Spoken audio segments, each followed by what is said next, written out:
காதல் இல்லாதது ஒரு வாழ்க்கையாகுமா?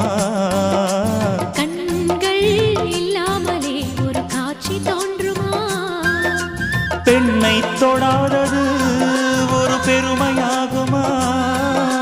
முத்தம் சிந்தாமலே அது முழுமையாகுமா? முழுமையாகுமா? காதல் இல்லாதது ஒரு வாழ்க்கையாகுமா?